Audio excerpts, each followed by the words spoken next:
they're extremists, just in the opposite way that extremists usually used, which is on the right. There's extremists on the left too. Mm-hmm.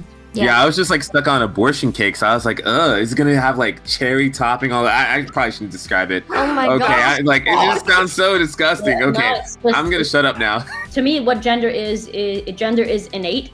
It's something that scientists haven't fully figured out, but we do know that it has to do something with brain chemistry or hormones or some kind of mismatch in the brain. So someone can either be born female and feel more inclined and wish they were born male. I don't know what that noise is. I don't think it's coming from me. I think it's coming from me. It's just very irritating to have my character judged because I choose to have very difficult conversations with people. So. Completely agree. Complete agree.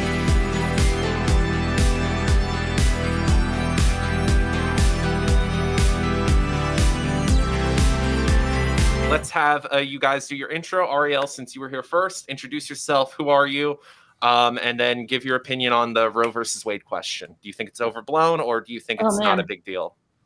I mean, that's a big ask. Well, yeah. So my name's Arielle. I've been making videos about, I would say, LGBT culture and sex education for the last 12 years. And sorry, the last maybe 3 or 4 years, I've dove more into political commentary in certain ways, but still focusing more on the culture than actual like laws and stuff like that. And as far as Roe versus Wade, I am, although people that don't like me will call me a right-wing Nazi. I don't view myself as that at all. I think I'm pretty moderate, like libertarian. I am pro-choice, but I do think it's good for the states to have a decision in what they do. I think that's kind of the whole point of having state laws versus federal laws, right? I think each state needs different things. Yeah, that's where I'm at with that. I'm always going to be kind of in the middle with every situation, which is what gets me in trouble, right? But you know. I think you'll find that I'm somewhat in the middle as well. With Roe versus Wade, though, I think that it is kind of a big deal because we know that abortion is a medical procedure that's necessary. Obviously, we don't want people to be using it as their main form of contraception, but it is something that needs to be accessible to everybody because we know that outlawing it doesn't reduce abortions; it just reduces safe abortions. Mm-hmm. Yeah, and we know that 60% of women who seek abortions are already mothers. So if we're having all these mothers going and getting back alley abortions, we are now actually putting a lot of children at risk of losing a mother that they wouldn't have lost otherwise. So that's an interesting statistic. I didn't know that. I didn't know that. Yeah. So yeah, I do think that it's important that we keep it legal on a national scale. I do understand the states' rights argument. I just think with medical procedures, things that are decided between a doctor and the patient, I think that that needs to be something that we make sure is available to everybody. If I'm going to give my very honest opinion, I think abortion kind of isn't really a needed conversation anymore. I know that sounds kind of bizarre, but when you think about it, we'll compare it to the COVID vaccine. We have billions of dollars for this vaccine, right? Why can't we invest that type of money into distributing birth control to people that want to have sex, right? Different kinds of birth control, instead of worrying about what happens after you have sex. Let's worry about what happens before you have sex.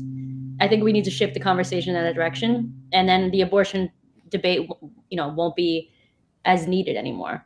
That's where I'm at with this. We've gotten to that point in history, in the medical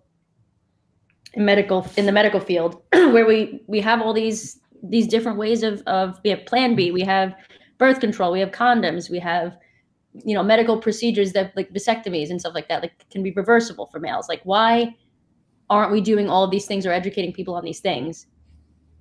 And of course, it's never going to be 100% of people, right? There's always going to be people, usually in lower class areas, that don't have as much information or education or whatever to these things. But maybe we should be talking more about it in schools or something.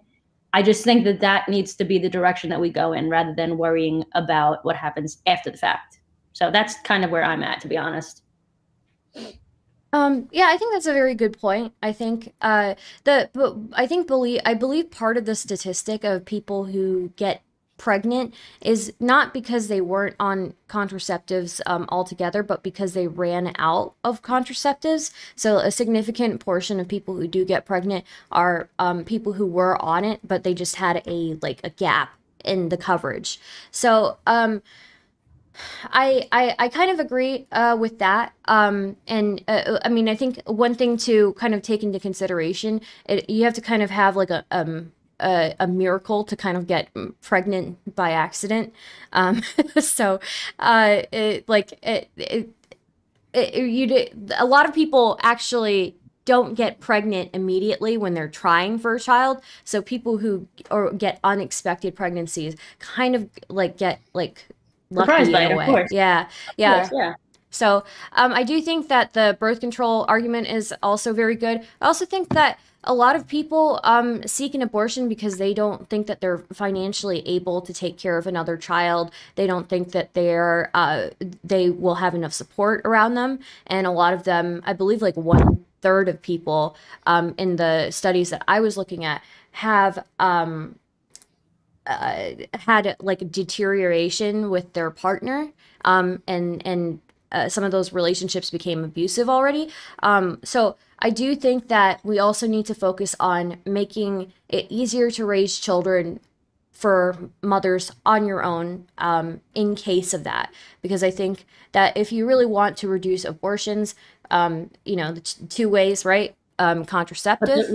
And put the money into, right. I agree with that too. Yeah. I think that's a great point. Yeah. Yeah. Because I think a lot of conservatives will argue, that they're pro-life up until the baby's born, and then they don't want to spend the money on helping the person raise that family, but at the same time, there's a lot of leftists who will say that they're, some leftists are pro-life, but then, they spend their money.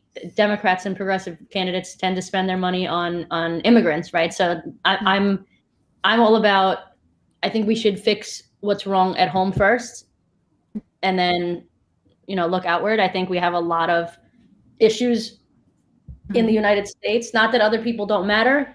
Yeah, I think the abortion argument isn't the main issue. It's what happens before or after it. Yeah, definitely, definitely. Yeah, there are a bunch of studies you can look at that, and you might find this interesting. It was called the Turnaway Study, where they followed 1,000 women, and they compared the outcomes of women who were turned away from getting an abortion to those who were able to get one.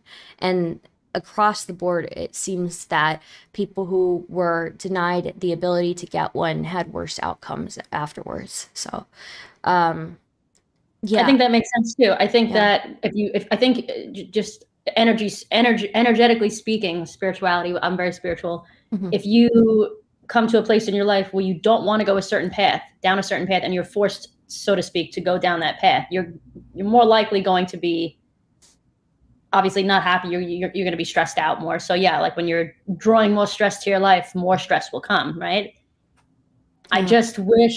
I wish there was, I guess, like 100% effective, something 100% effective that everybody could get on, right? That would be like in a perfect world, yeah, right? It would be, yeah. And it's because I don't know. I also wish that we knew exactly when a life began. How do we define that? Because what science says currently, it might not be the actual truth, right? Because science changes depending on what we learn. Yeah.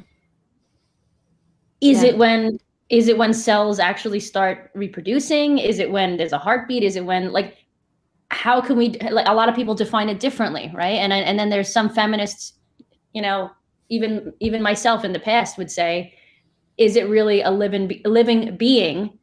Is it alive if it can't survive without something, helping it along, so to speak, right? Yeah. Without my body, it wouldn't be able to survive. So is that a real, that's a feminist argument, right? Mm-hmm. I think there are a lot of good arguments on both sides. I think it's a very, very, very tricky topic. And I think the truth is, I think you know, people on the right tend to care, or not that they care more about the baby. They tend to think that it's better to think about the baby or the fetus or whatever you want to call it. Mm-hmm. And people on the left tend to be have a more traditional feminist approach to it, where they have more empathy for the woman. And I think, and obviously again, I'm in the middle in most arguments, in most debates, which is why I'm like moderate libertarian. I think it's sad to see both cases, right? Like we don't want to see either. So to me, it's not about choosing one side or the other. It's just finding how to fix both issues. Yeah, right? I can't. I kind of agree with you on that. I can't really answer the question as to when life begins. I think it's like, hard. Yeah, it's very hard. I do think that you know, one thing I always bring it into consideration when I'm talking with like more right-wing people than me is that if you do believe that life begins at conception, is it at fertilization, or is it at implantation of the egg? Because even in both cases, we've got a huge amount of like miscarriages that happen. In vitro fertilization also is a process that actually disposes of a lot of fertilized eggs.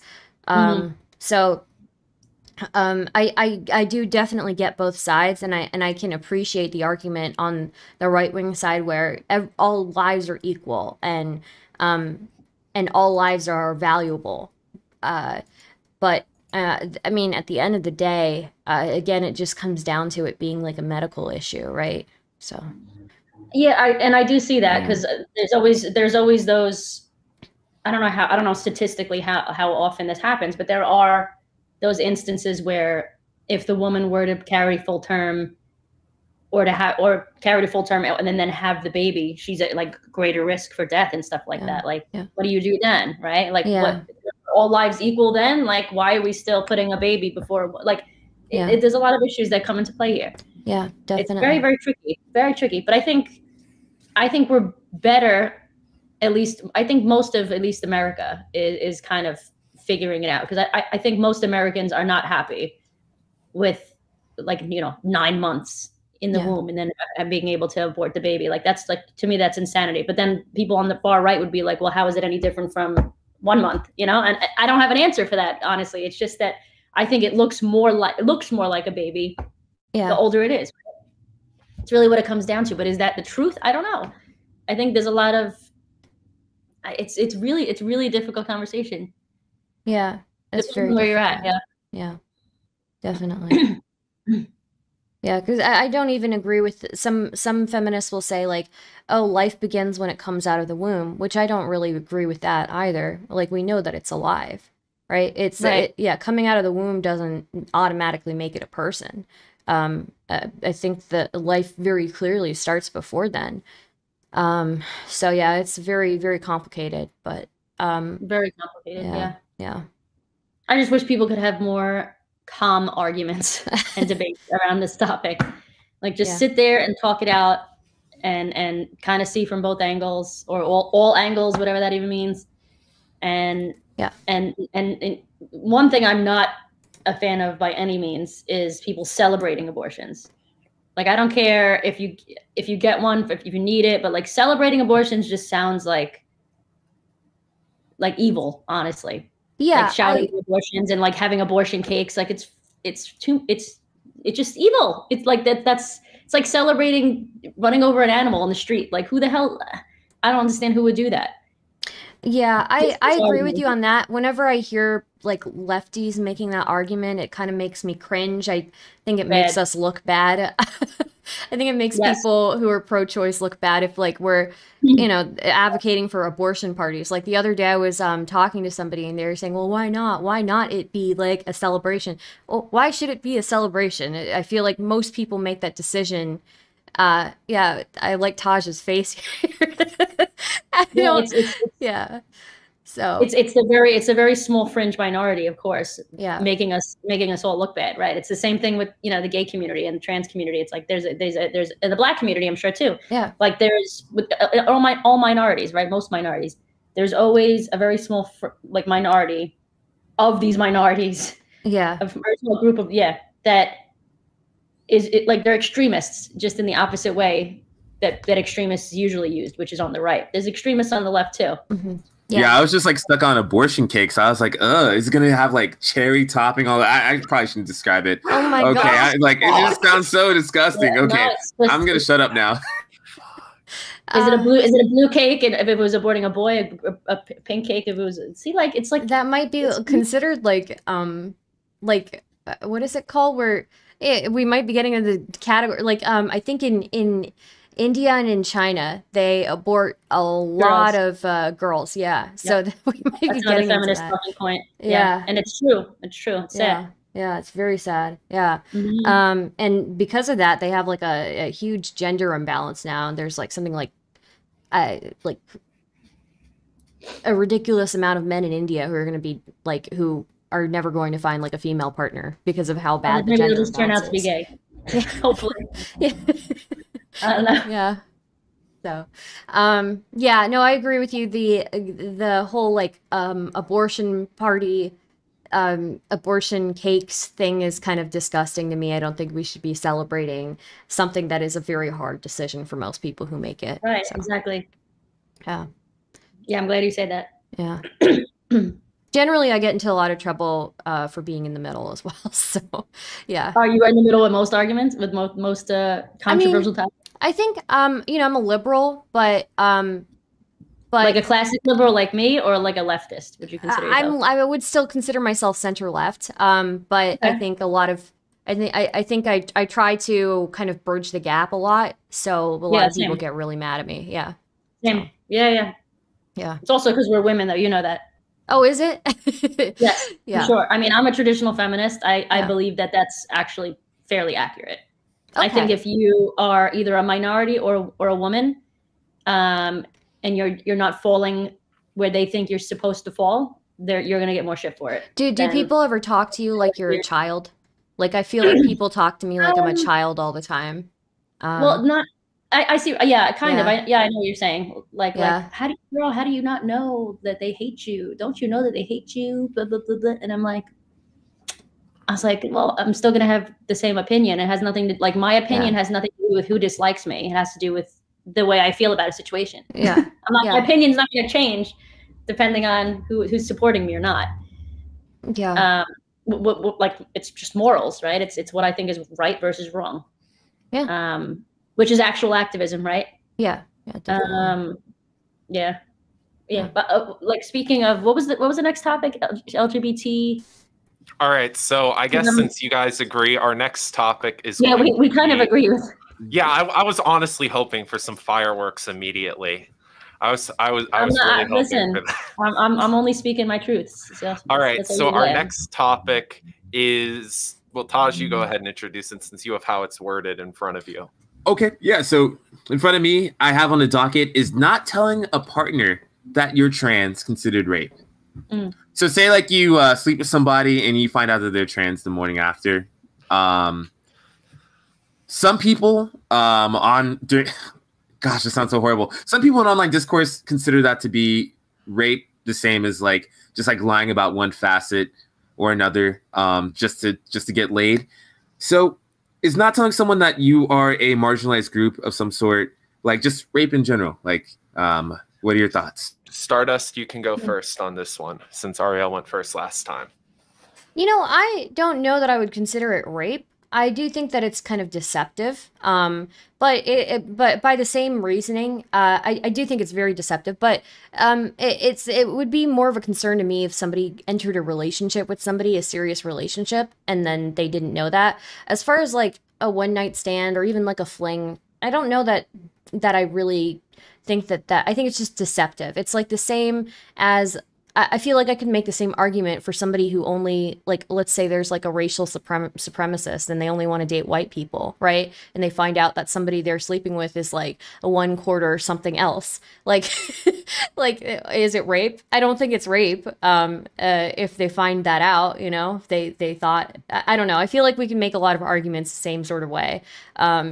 Same thing with like I don't know, like girls who wear like Spanx or something, you know, or girls who look like thinner in their profile pictures, or dudes who say they're making more Push-up money. bras and penis push-up pants. Yeah, yeah. That's not what I thought I was getting. Yeah, exactly. It's not. It's. I don't know that it's rape. But I do think it's deceptive. So, I think that's a really fair argument, and I think I stand by that as well. I think that I don't think it's rape. But I guess in a way that's not exactly comparable. I would compare it to somebody having an STD or HIV and not disclosing that information as well, because you are potentially putting another person at risk for something that they did not think that they were going to get into, right? So, I mean, if you, I said it's comparable. I'm trying to compare it to something that's not exactly comparable. I don't think it's exactly the same thing. But I do think that they're both things you should disclose, is what I'm trying to say. Yeah. That's what I'm trying to say. I think you need to, because when you it's a stupid assumption, but when you sleep with somebody, you assume that they would tell you if they were something other than what you thought they were, right? Which is STD free, HIV free, on birth control versus off birth control, that kind of thing, right? Like these are things you should disclose, and I think your trans status or your trans whatever, you know, I don't even know the right way to say that, but your identity is definitely something that needs to be disclosed. Especially, it's not even necessarily only for the person that's not trans. It's for me, it's even more so for the person that is trans, because that puts them in a very, very vulnerable situation after the fact. And I know people talk about trans rights and trans day of visibility and all the trans people that are dying. There's so many of them. There's really not that many. The truth is, most people that are trans that die or that are murdered are because they're women of color that are sex workers that may or may not have disclosed their status beforehand. And that's the issue. So for me, both parties are in a vulnerable situation if we're not going to disclose that information right away, you know. I think that that's just statistics. Yeah, I think that you have a good point, that it's very, I would say it's more dangerous for the trans person to not disclose that they're trans, more than it is for like the other person who's hooking up with them. I guess that would be, I think you should disclose it for your own safety more than anything else. Just because like you never know what the other person's going to be like. People change in like, you know, seconds. So I just think for the safety of the person who is trans, that they should disclose that.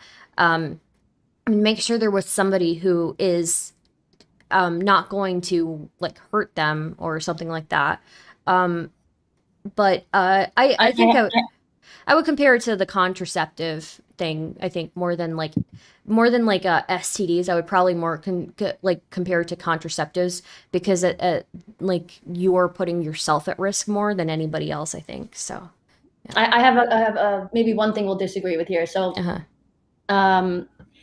I agree with everything that you're saying, but there does come a point, and there are certain situations, and I'll give this as my ex-friend, I'm no longer friends with this person. He told me he's a gay guy, and he went to a queer party, and I say queer on purpose because usually gay men go to gay parties. This was a queer party. He met up with this guy who he thought was just a regular dude, and you know, being a gay guy and being, I guess both of them were gay, or the trans guy was bi, or who the hell knows, doesn't matter. My friend at the time thought that he was, you know, reaching into this guy's pants, finding a dick, and he did not, right?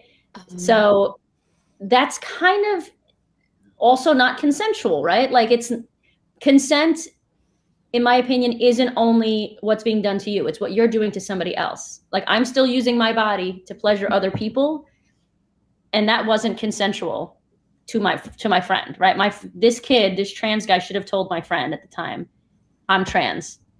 And I remember my friend at the time had told me, like, I'm gay. Like, I've never even touched a vagina. I didn't know what to do. I just kind of went like this a little bit and then like got out of there. because like that's sad, right? And then it makes the trans guy feel bad, and then he felt bad. That's a thing that could happen, right? Yeah. A lot of trans guys do pass very well. So to me, it's not rape, but it's borderline unconsensual. You know what I mean? In certain instances, yeah, because the same thing, like if I was really hot and heavy into a trans woman, which I've been public about this, like I would date a trans woman if they had a vagina. But if I thought they had a vagina and they didn't, and I'm like trying to touch her in her pants, and all of a sudden it's a dick, and I'm like, oh my God, like that's not consensual. Like I didn't sign up for this, right? So it has to be informed, right? Is what you're saying? To be informed, right? Like it's not rape because like she didn't penetrate me or like force me, but it's also not consensual. So it's a very fine line there, I think. And I think it benefits both parties to disclose that. I don't think anyone gets hurt for disclosing that information. I think if anything, a trans person might like not have as many dates, but that's the case with anybody. Like I'm open about my politics. I might not get as many dates because of my politics, but I just know for me, that just narrows down the people that are potentially good matches for me. Makes it easier to weed out everybody else, right? Wouldn't that be the same for a trans person? Yeah. I think if you just weeds them out earlier. Yeah, that's how I see it. I agree with you. I actually don't think we have much disagreement here. I think that some people think that you see, when people actually let me talk, I'm not a crazy right-wing Nazi, right? Well, I mean, they call me that too. So. Do they really? Of course they do. They were calling me a fascist the other day. Of course they did. Yeah. Which is like, I'm a minority. Does it make any sense? But I don't know. Apparently. So anyways. Are we all minorities here except this kid? Yeah, D's non-binary. Yeah, but China's had a really good night last night, right? You wish. Oh God. Oh, you saw that, didn't you? Oh no. I saw a little bit of it. Ooh, yeah, it was a bad night. I didn't watch the climax, but I saw like the lead up to it a little bit. If Stardust calls anyone out, I hope it's who I'm thinking, because I want that debate so badly. I don't think that. Well, let me address this, and then we can address that if you guys want. But basically, I think that it's okay to have a genital preference. I don't see why people. I'm gonna stop you right there. 1 second, please. Yeah. I'm off of pro free speech. Yeah. But just keep in mind that when you say genital preference, I think it's actually. It winds up being it winds up being a homophobic argument that people use against us. Just so you know, you can call it that. Yes, you can call it that because I'm pro free speech. But just so you know, if somebody calls my lesbian sexual orientation a preference, that's not what it is. It's not a preference. It's something that I cannot change, right? And it's these queer. It tends to be these queer activists, these trans activists. Believe it or not, none of them, very few of them are actually transgender, by the way, using that word, that verbiage, preference, to make it seem like it's something that we choose. Oh, it's just a preference. It's like, no, it's an orientation, sexual orientation. Like genitals mean something to most people. Yeah. If that weren't the case, I could have dated a super, super, super feminine dude, like a drag queen that had a dick. Like that's not that that's the same as a trans woman. But like visually speaking, a lot of trans women, at some point in their transition, could look like drag queens, or drag queens could like. There's some really, really good looking drag queens that could pass for female. You know what I mean? Like some really good ones. Yeah. Would I find that person attractive if I knew they had a dick? No. Like no matter what you look like on the outside, when it comes down to it, that's something that as a lesbian, I physically just can't do. Like, I don't know how to explain that to people that aren't gay. Yeah. But it's just something that I've like inherently known about myself for a very long time. You can call it a preference. I'm just letting you know that it's not the best way Is to frame it. Is there a better word other than preference, like a genital It's not a genital preference. It's just your sexual orientation. Okay. There's no such thing as genital preference, in my opinion, unless you're bisexual or pansexual. Then you're kind of like, well, I like dick more than vagina. No problem. That's a preference. Yeah. There you go. Say, but if you're gay or you're straight, there's no such thing as genital preference, in my opinion. You're gay or you're straight. Yeah. Like sexual orientation is sexual orientation. There's no changing it. Yeah. Yeah. No, I agree with you. I guess I just use that for lack of a better word, but yeah. No, I'm just letting you know. Yeah, No, I'm not angry or anything. I'm just letting Yeah. you know that's been framed in a way that that basically new age. It's like new age conversion therapy, honestly. So it Okay. bothers me. Okay. Yeah. Well, I think a lot of people make a huge deal out of the fact that people are oriented towards a certain sex or not, or the other. Great way of putting it. Yes. Yeah. And I don't think that there's anything discriminatory about the fact that you are about somebody's sexual orientation. Yeah, about somebody's orientation. Yes. So somebody is just attracted to dick or vagina or whatever else. Yeah. So, yeah. Sorry, I don't know how vulgar we're allowed to be here. I don't care. Okay. I don't care. You can get my channel banned. I don't give a fuck. Yeah. Even though I don't like dick, it's like one of my favorite words. Just powerful. Dick, like it is, right? Isn't it? Yeah. Maybe it's a New Yorker in me. I don't know.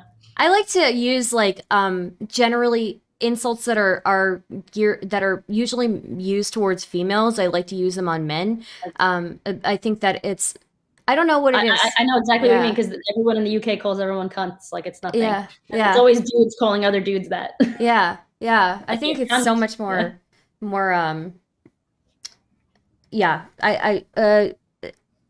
I just think it's more powerful since misogyny is something that is like just so ingrained still. Using misogynistic language towards a dude, I feel like is like the best insult. Yeah, it's fun. Yeah. Regarding, did you guys want me to address what happened last night, or did you want me to? We might do that. Just briefly, but I know Ari's like an outsider in that conversation. Interview thing. Oh yeah. Okay, so. How much time do you have left, Arielle? You said 15 minutes, 20 minutes, yeah. 15, 20 minutes? Oh, shit, yeah. Okay. Damn, we gotta move fast then. We've had no donations at all. So let's move into the final topic. So the final topic is non-binary a gender? Arielle, I'll let you go first for this one. Define what a gender is. Well, it's up to you. It's completely off your definitions. Okay, so if you guys sort it out. How I'm going with my definition of what gender is, to me, what gender is innate. It's something that scientists haven't fully figured out, but we do know that it has to do something with brain chemistry or hormones or some kind of mismatch in the brain. So someone can either be born female and feel more inclined and wish they were born male. I don't know what that noise is. I don't think it's coming from me. I think it's coming from me. I wonder if the hose is going outside. Or somebody can, be born female and just know that they are, that they feel, the most comfortable being a female. They never question that part of themselves.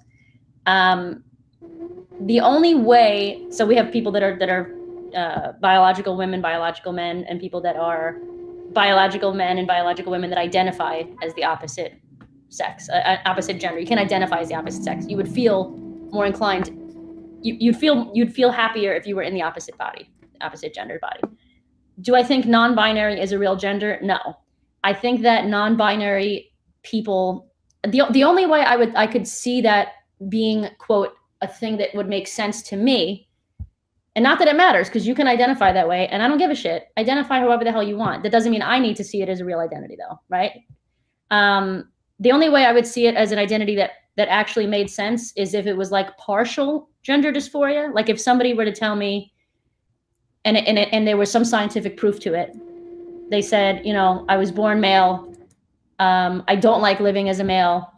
Like I have gender dysphoria with my dick or my flat chest, I want boobs, but I like having a penis. Like if it was like partial, right? If there was a way that somebody didn't feel comfortable living as one or the other.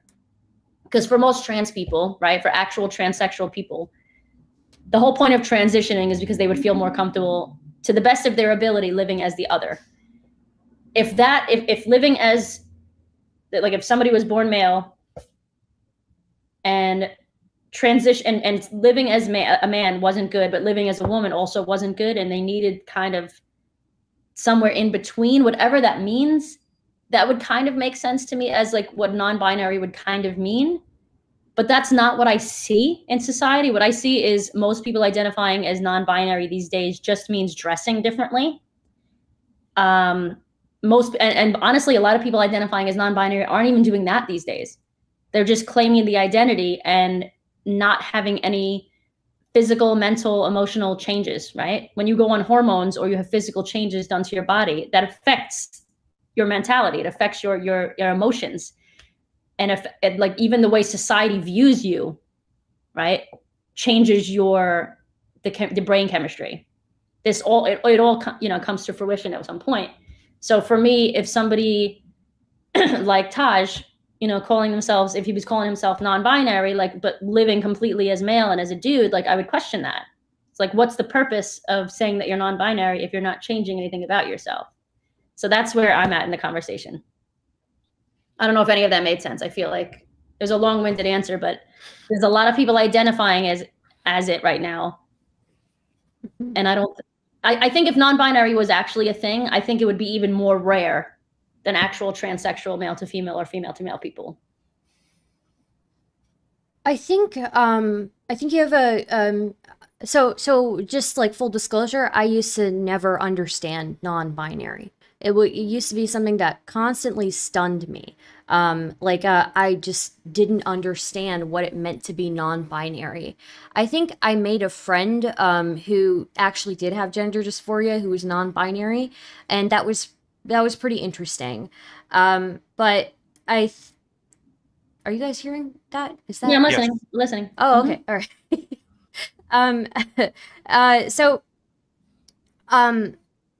I'm so sorry. That hose is really distracting. I don't even hear it anymore. Don't even worry about it. Okay. I haven't heard it for like 1 second. All right. So so I do think that there is like an inherent gender in people. I do think that's kind of like where I've kind of evolved to now, where I do think that there's an inherent gender that everybody has inside them, that either they, it's meshed on top of sex, right? That either they identify more with one gender or the other gender. But I do think that there is space for non-binary in there. So what does that mean, though? What does that mean that you identify as one gender versus the other? So I need you to be specific on that. Yeah. Because for me, it means a physical thing. For me, it's physical dysphoria. Like you feel like you are uncomfortable with certain parts of your body and would feel more comfortable living as the other sex. That's what gender dysphoria is to me. Yeah. I think for the most part, so I'm a little bit confused on some of the trans discourse about whether you need to have dysphoria to be trans or not. I've heard people make the argument that you can be trans for political reasons, which it's a terrible fucking argument, in my opinion. Terrible fucking argument. I'm just confused by it. But that's why it's a terrible argument, because if you're trying to forward somebody's rights, confusing people is not the way to go, Yeah. These are very these are high level. The way that they talk about gender is in a very like academic sense, I feel. And the average person is not equipped to be able to handle that type of conversation. I certainly am not. I think you're not giving yourself enough credit. I think a lot of these Harvard, Columbia, Stanford people talk about gender in a very, if you don't understand this, if you don't understand my gender and you don't understand all these things, then you're a plebeian. It's like no. Sometimes you're just making shit up. Sometimes, I feel like people like us, we don't give ourselves enough credit in understanding this all. Does it just because we're not, quote, going to an Ivy League school or, quote, as intelligent as these people, doesn't mean their arguments or where they're coming from is scientifically or even societally correct. Like a lot of these people are calling themselves non-binary because they're simply, women that don't want to dress, quote, like a woman, right? Which is sexism. Like you can be a woman and not dress like a woman. That's one of the whole points of feminism. To call yourself something different because you don't want to abide by society's rules is more of a cop-out for me. It used to feel like that for me too. So I actually agree with you. Before I kind of understood the non-binary area, I used to find that non-binary felt like kind of a cop-out of dealing with the stresses of being a woman in a very misogynistic society. And I think that I still believe that, because if you look at, I'm not trying to cut you off, I'm just trying to add to the conversation. Yeah. So cut me off if you want to too as well. But I feel like, I would say, at least in my experience, at least 90% of people, 95% of people that identify as non-binary are female. And to me, that's a red flag, because with transsexuals, most people, if you look in the past, most people that were transsexuals that had gender dysphoria were males. So all of a sudden, that's flipping on its head. You have to question yourself. For centuries, 9 out of 10 people that had gender dysphoria were born male. So why all of a sudden is this flipping on its head? It doesn't make any sense scientifically, is what I'm trying to say. Well, something is happening societally wise that's changing this dynamic. Yeah.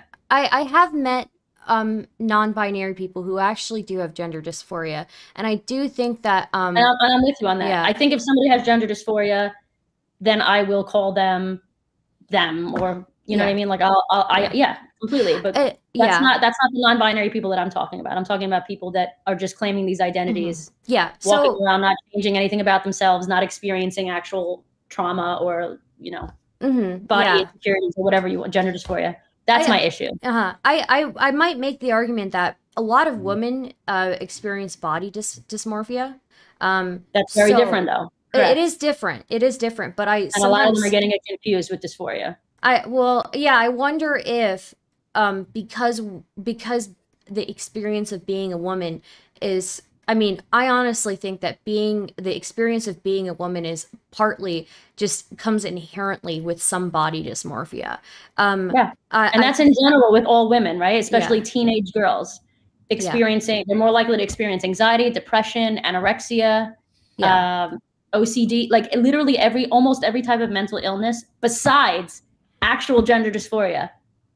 Females are more likely to experience than males. But gender dysphoria is like the one mental illness or mental mismatch, whatever you want to call it.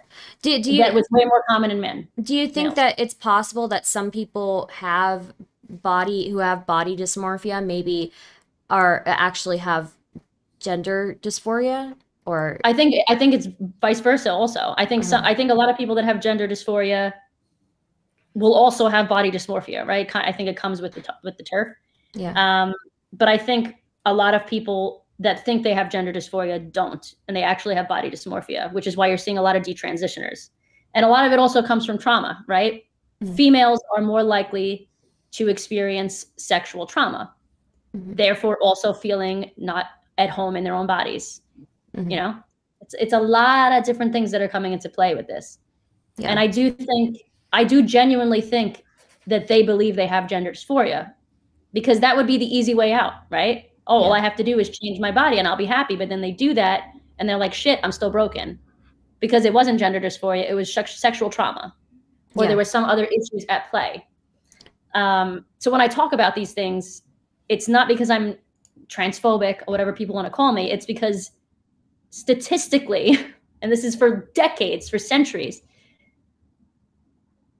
it's always leaned on males to experience this type of thing, because it flipped all of a sudden so suddenly over the last 10 years.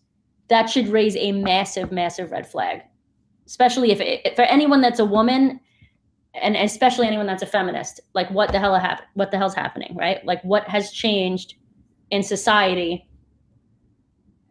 I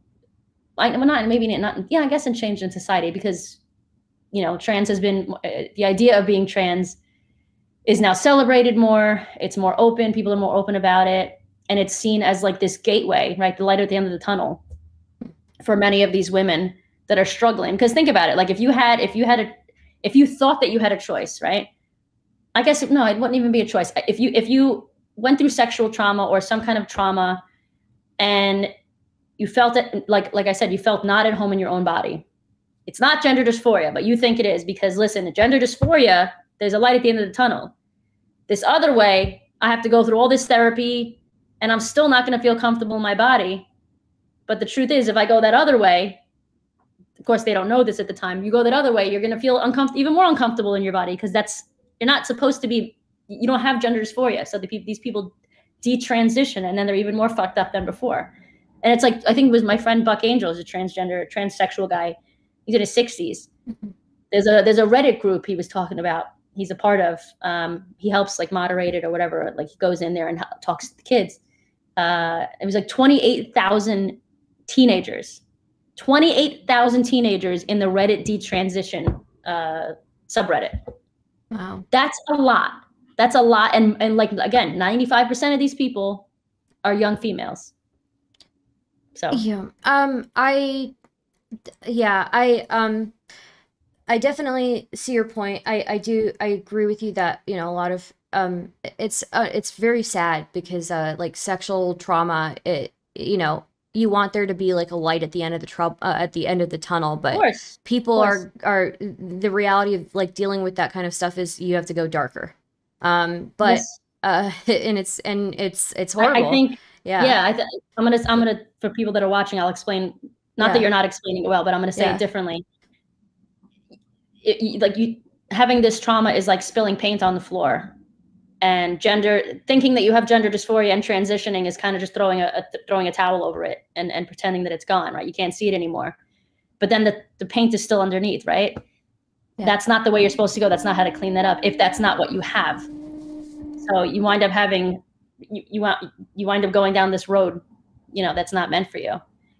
And it's a real shame because we've seen, I think it was like I can't remember the exact numbers. Don't quote me on this, but it was like 30% increase or something like that in people that are identifying as of teenagers identifying as transgender in the UK, going in to these gender identity clinics, right, and getting treatment of some kind, and then it's ruining the way it's like extremely extending the wait time for actual transsexual people. Like beforehand, it was 3 to 4 months, maybe to a year for top surgery. Now it's 3 years. Like it's insane. All because these kids that don't have gender dysphoria that are being told that they do, or not even being told that they do. They're just being like, yes, whatever you say, whatever you say. They're being yes to death. Oh, you feel that way? We're gonna just what's the word? I can't think of the word. They're whatever. Like I said, whatever they.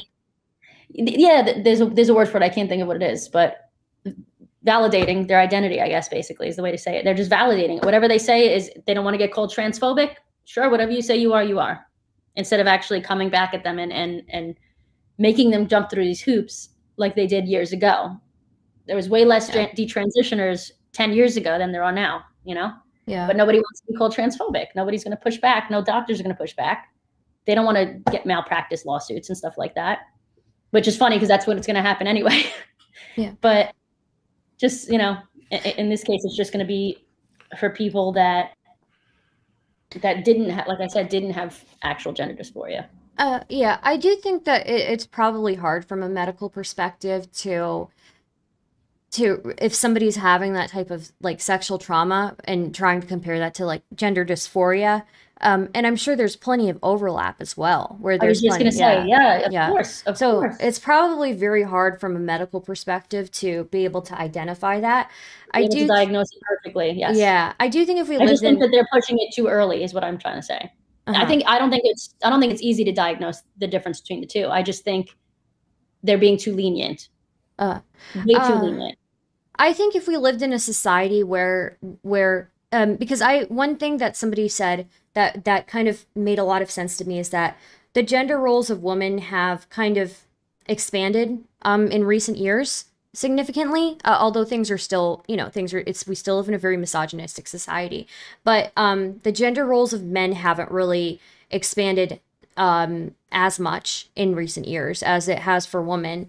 And so I definitely could see like a lot of men who don't feel like they're completely 100% fitting into the male stereotype or man stereotype, feeling like they belong somewhere else, maybe non-binary, but not really necessarily like you know, woman. But I also think that I do think that you may have a point. I think there's like some statistic that it's like a significantly large amount of like non-binary women who no longer become non-binary. they are autistic and they're lesbians. I think there was something like that. So that was an interesting statistic. Though I do think that the utility of like having a non-binary gender is useful, and something that actually I think you talked to Mr. Girl. Mr. Girl is a gender abolitionist. I'm not a gender abolitionist, but I thought he made a really good argument one time in which if you compare like the gender role of a woman in Afghanistan to a woman in America, it's like completely different genders almost, with how different lives that they live. So that would be if you're defining gender to mean societal expectations, then I would agree with you. Yeah. But when I talk about gender, I mean brain gender, even though brain gender is not a real thing. What I'm saying is either a match with your birth sex or a mismatch with your birth sex. That's what gender means to me. Yeah, I kind of. So we're using gender to mean different things. Which is why it's important to actually say. I agree with what you're saying. I think I do think that there's what you're saying is gender. You're saying gender roles is what you mean. Yeah, I guess so. I guess you're right about that. I do think that there is like some inherent thing. I think somebody can be non-binary in their inherent gender, but I think I just think it's probably more rare than the general binary that we see. Yeah, this is a complicated one because I used to be very confused by the I used to honestly think that non-binary didn't exist, but I do think it exists now. But yeah, it's still complicated. It's a very complicated thing. So what you're saying is non-binary gender is it's still a mismatch in the brain, but not fully one way or the other. Is that kind of what you're saying? Yeah, that's kind of what that were scientifically proven. I would agree with that. Yeah, if they find differences that are. Because if you look at trans women's brains and trans men's brains before and after hormone treatment, they are more similar to the gender and to the sex that they feel they are. So if there was such a thing as non-binary, meaning like their brain is kind of in the middle, whatever that means, I don't know, then I'd be like, okay, that makes sense. Yeah. But I don't think that's what most people these days calling themselves non-binary experience. Well, I do think that, and again, it's not to be offensive or anything like that. I just, like, when I was in college, I just never understood what non-binary meant. So that's why I didn't think it was like a thing.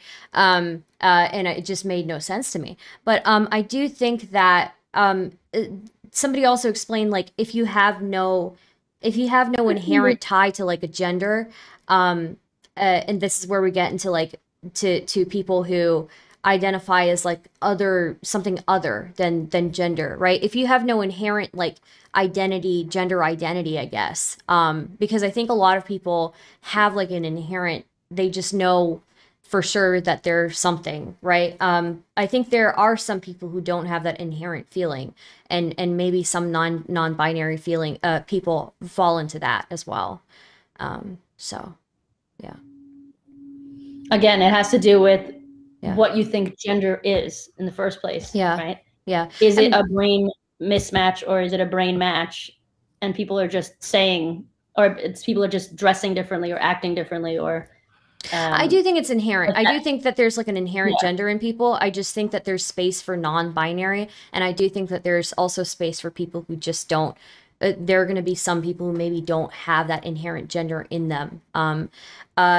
And I think that it probably is where the space for non-binary people are as well. We have hijras in India, and that initially started with like people who were intersex, who were born.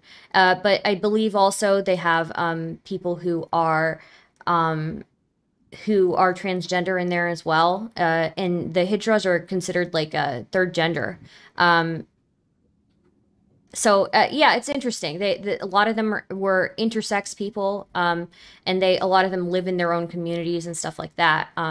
So yeah, it's just interesting, and it is interesting. Yeah, I think we have a long way to go with figuring all this scientific stuff out. Yeah, and I think over the next 10 years, I think we're going to learn a lot more stuff.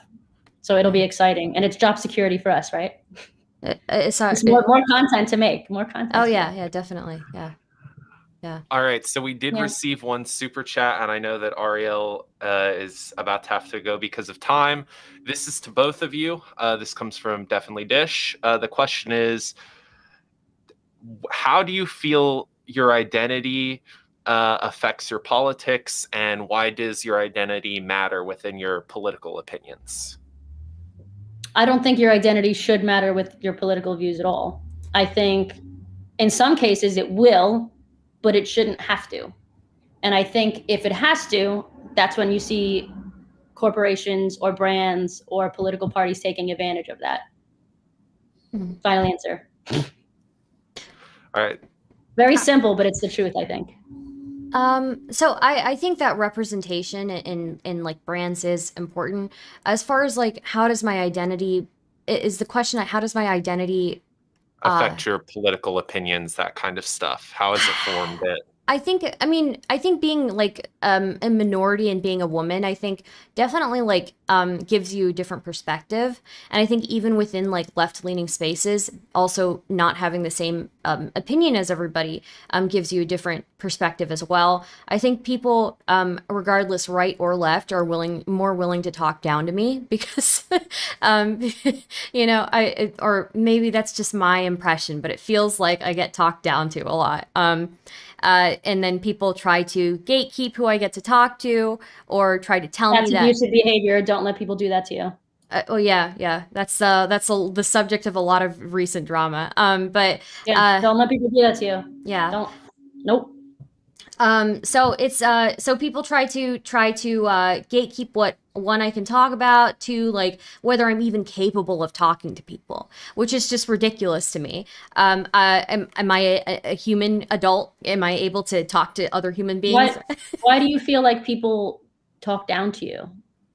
Because in my experience, at least living in New York City, Indian people of Indian descent, is that the right word? Indian people that are, even if they're born in India, come here, or if they're Indian American or whatever, usually are on paper more intelligent, make more money than most white people, and Asians as well. So it's interesting that you feel that way. I would say get a little introspective with that, because I think it might be you being fearful of how you think people are seeing you versus how they actually see you. When I say talk down, I mean like if I don't agree with like the narrative, right? If I don't agree with like that's different. Yeah. Right. So being a minority and not agreeing with what like all of the left agrees with, or what they believe on a certain topic, will cause a lot of them to talk down to you, tell you that you're incapable of talking to people, tell you that you shouldn't be talking to certain people because you like you don't know what's best for you. You don't know what's good for you. We know. We're gonna keep you safe. That's abusive behavior too, girl. Just letting you know. Like I've done a video on this. It's classic abusive behavior. Well, and it's gaslighting. It's gaslighting. You don't know what you're talking about. We know what's best. We're gonna keep you. You know. Yeah. And it's a control tactic. Yeah. Yeah. So that's what I mean by like talking down. So for sure. Yeah. So that's very frustrating for me. And I think that affects how many people I fight with. And it kind of affects like. I don't know. I feel like I should be able to talk to who I want to, regardless of like how heinous you think somebody's political beliefs are. And it's just very irritating to have my character judged because I choose to have very difficult conversations with people. So completely agree. I'm glad that you ended the video on the live stream on that, because it's a very, very important point that a lot of people miss. Yeah. Great point.